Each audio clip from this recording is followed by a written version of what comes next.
Esperança na solidão. Encontrando Deus no deserto, de Elizabeth Elliot, capítulo 10. A morte é um novo começo. Minha amiga Katy acabou de casar sua segunda filha. Ainda tem mais uma em casa. Sua maneira de enfrentar a solidão do ninho vazio é radicalmente diferente do comum. Ela me escreveu o seguinte: apesar de agora parecer muito doloroso e comovente que Amy estará em casa conosco por apenas mais um ano, eu sei que naquele momento haverá graça suficiente e um novo conjunto de ordens de marcha. E isso dá muita esperança, pois podemos confiar naquele que fez a promessa. A promessa a que Katy se refere, é claro, é a palavra de Deus a Paulo: a minha graça te basta, porque o poder se aperfeiçoa na fraqueza. E um novo conjunto de ordens de marcha. É isso o que sempre acompanha qualquer tipo de perda. A mãe que perde seu filho, a esposa seu marido, o amante sua amada, um homem que perde seu emprego, sua saúde, sua autoestima, seu lar. Se tão somente tivermos ouvidos para ouvir essas ordens e olhos para ver o ganho que Deus pretende extrair de nossa perda. Mesmo quando a tribulação tapa os nossos ouvidos e turba nossa visão, Ele continua trabalhando em segredo e talvez apenas anos depois revele o que então não tínhamos fé suficiente para receber. Não quero perder uma lição sequer, escrevi algumas semanas depois da morte de Jim. Contudo, descubro que acontecimentos não mudam almas. É a nossa reação a eles que finalmente nos afeta. Descubro que, embora eu esteja em um novo lugar de rendição perante aquele que planejou isso para a minha vida, ainda há pequenas coisas que se colocam entre mim e ele, coisas que são grandes aos seus olhos: falta de paciência com os índios, preguiça dentro de mim, falta de disciplina para preparar-me adequadamente para a escola, aulas de alfabetização que eu estava dando a meninas quichua, etc. 2 dias depois. Fiquei tão impaciente com as meninas na escola que tive de sair por um momento e escrever uma carta só para esfriar a cabeça. Em seguida, à tarde, havia a aula de instrução para os que ministram na reunião das crianças. Sinto-me impotente sem Jim. Ele sempre ministrou aquela classe. Milhares de pequenas coisas surgem constantemente. Gasolina para as lâmpadas. Aonde ele aguardou? Alguém invadiu o depósito. O que foi roubado? Não sei o que havia lá. Hector, professor da escola indígena, veio falar sobre o seu salário. Um negócio tão complicado, eu não estou entendendo nada. Incluo esses registros, que representam muitos outros semelhantes, para mostrar que, embora minhas ambições espirituais fossem altas, a dádiva da viuvez certamente não me catapultou à santidade. Posso olhar para trás e ver que o Espírito de Deus não interrompeu sua obra em mim.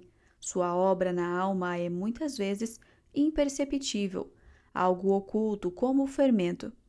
Embora entendesse que em tão grande perda Deus certamente teria em mente algum grande ganho, eu não era santificada o suficiente, nem de longe, para sempre enxergar as pequenas e agudas provações diárias como minhas ordens de marcha, o próprio processo através do qual o grande ganho de Deus seria alcançado. Eu deveria marchar, não pular e saltitar. Era esquerda-direita, esquerda-direita. Acordar de manhã sempre era a pior hora. Puxa vida, mais um dia sem ele, era o meu pensamento. Então vinha o lembrete amoroso do Senhor nas palavras de um antigo hino: a sós contigo, quando raia a aurora, quando a noite já se dissipou, mais doce que o despertar do dia é saber que contigo eu estou. Harriet Beecher Stowe. A consciência de sua presença nunca me parecera, de um modo específico, mais doce que o despertar do dia. Agora, por causa da morte, parecia. A morte é um novo começo. O precioso livro de Lilias Trotter, Parábolas da Cruz, ilustra esse misterioso princípio com aquarelas de flores e vagens de sementes. Ao lado da pintura de um cálice que perdeu todas as pétalas, ela escreve: observe a expressão de abandono neste cálice de rosa silvestre à medida que o tempo passa e ele começa a crescer para o fim pelo qual teve de considerar tudo como perda. A aparência de taciturno vazio se foi. Ele agora se reergue alegremente, pois com a nova morte, simultaneamente, uma vida mais plena começou a operar em seu interior. Tanta morte, tanta vida, pois é sempre com a morte que se tece a trama e a ardidura do universo. O receptáculo começou a se formar. Ele se rende para dar fruto. A morte há de ser mais e mais profunda, pois mais ampla e mais plena é a vida que há de ser liberada, não mais limitada pelo estreito alcance de nosso próprio ser, mas com infinitos poderes de multiplicação em outras almas. A morte deve alcançar as próprias nascentes da nossa natureza para libertá-la. Já não é de uma coisinha ou outra que devemos abrir mão. É a cega, desamparada e ousada entrega de nosso ser. A morte deve sobrevir a tudo que seja um obstáculo à obra de Deus por nosso intermédio. Todos os interesses, todos os impulsos, todas as energias que são nascidas da carne, tudo que for meramente humano e separado do seu espírito. A morte há de ser mais e mais profunda.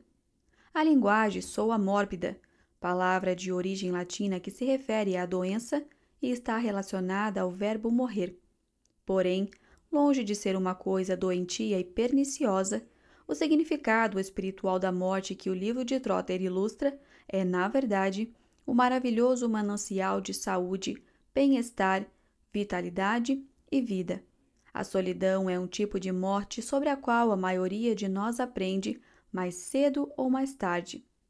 Longe de ser algo ruim para nós, um obstáculo ao crescimento espiritual, ela pode ser o meio pelo qual desabrocham flores espirituais que até então permaneciam em botões.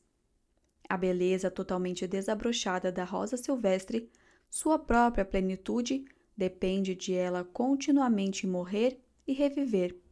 A morte da semente que cai no solo produz um novo ciclo de vida. O pequeno broto verdejante, o caule, o botão, a flor. A flor deve morrer para produzir o fruto. A fruta morre para permitir que a semente caia no solo outra vez. A semente morre e há um novo começo. Nada jamais é desperdiçado. Folhas mortas, carne morta, resíduos naturais de todos os tipos enriquecem o solo. Na economia de Deus, quer ele crie uma flor ou uma alma humana, nada jamais é em vão. As perdas são sua forma de produzir os ganhos. A mesma mente que desenhou os ciclos da vida da semente, também desenhou o contínuo ciclo de morte e vida de cada ser humano. Nossas vidas não poderiam começar sem que nossas mães doassem vida. Em algumas línguas, diz-se que a mulher, ao parir, dá à luz. No entanto, essa iniciação na vida e na luz é em si mesma uma experiência de morte, morte para a mãe, que põe a sua vida em risco para dar à luz a seu filho, e morte para a criança, que deixa a segurança e o calor do útero para fazer uma passagem terrível ao mundo frio e desconhecido. Cada passagem é uma morte e uma nova vida. Quando a criança é desmamada, ocorre a separação da única fonte de conforto e nutrição que ela até então conhecia. De repente, ela está sozinha. O mesmo ocorre com a mãe, na medida em que vivencia a primeira separação de seu bebê, o qual até então era íntima e fisicamente uma parte dela. O desmame é, portanto, uma morte para o bebê e para a mãe. Ao aprender a andar, a criança se afasta de sua mãe. Ao entrar na escola, termina o tempo da liberdade desmedida e da segurança do lar.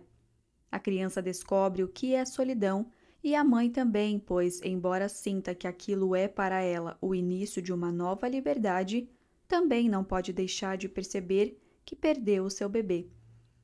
A puberdade, o prenúncio de uma nova vida de paternidade e maternidade, é a morte para a velha vida infantil. Aos 12 anos, Jesus rompeu um elo com seus pais para tratar dos negócios de seu pai. Para ele, o tempo da falta de responsabilidade terminara. Será que aqui há uma lição para os adolescentes e seus pais? Quanto tempo pode durar a diversão? Quando Amy for para a faculdade, sua mãe vai perder o bebê dela. Mais uma vez, como Cat descreve em sua carta. Em inglês, cerimônias de formatura são chamadas literalmente princípios. Eles celebram tanto uma conclusão quanto um começo. Tornar-se um jovem adulto é começar uma nova vida, avidamente acolhida, mas raramente iniciada, sem uma pontada de nostalgia, sem falar nas hesitações quanto ao futuro.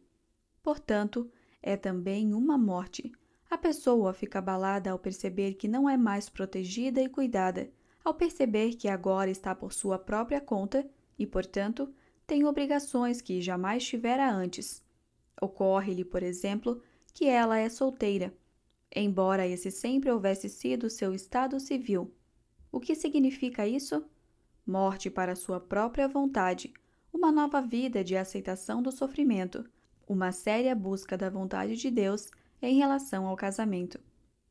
Em nenhum outro lugar, o ciclo de vida e morte é mais óbvio do que no casamento. Embora os noivos, consumidos pela alegria, possam muito bem sobreviver à cerimônia sem lágrimas, os pais frequentemente não conseguem. Os recém-nascidos estão concentrados na nova vida. Os pais estão concentrados na vida que terminou. Entretanto, não demora muito depois do casamento para o jovem casal descobrir que ele é tanto uma nova vida quanto uma morte inesperada.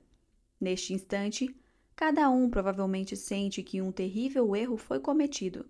O casamento é a morte da privacidade, da independência, do lar e da família da infância. É a morte das decisões unilaterais e da noção de que só existe uma maneira de fazer as coisas. É a morte do ego. Quando essas pequenas mortes são aceitas com alegria e de todo o coração, uma nova vida, a glória do amor sacrificial que conduz à perfeita união, é inevitável. Então, no curso normal das coisas, segue-se a paternidade e a maternidade, repleta de alegria e dor, uma nova vida, assim como uma radicalmente nova entrega de vida tem início, por meio de todos os sacrifícios e sofrimentos que acompanham o nascimento, o desmame, a criação, a escola, a puberdade, a adolescência, o casamento, cada um com um tipo diferente de solidão. Assim, o ciclo continua, vida que vem depois da morte, ganho que vem depois da perda. Assim é a vida crucificada. A cruz é um sinal de perda, perda vergonhosa, humilhante, abjeta, absoluta. No entanto, foi a perda de Jesus que significou ganho celestial para o mundo inteiro. Embora protegido em um túmulo com uma pedra pesada, um selo e guardas apostos, Jesus não pôde ser detido pela morte. Ele saiu da sepultura como a morte da morte e a destruição do inferno. Sua morte foi um novo começo. Quem aceita essa verdade recebe não apenas a promessa do céu, mas a possibilidade do céu na terra, onde o Cristo ressurreto caminha conosco, transformando, se assim o permitirmos, até um ninho vazio.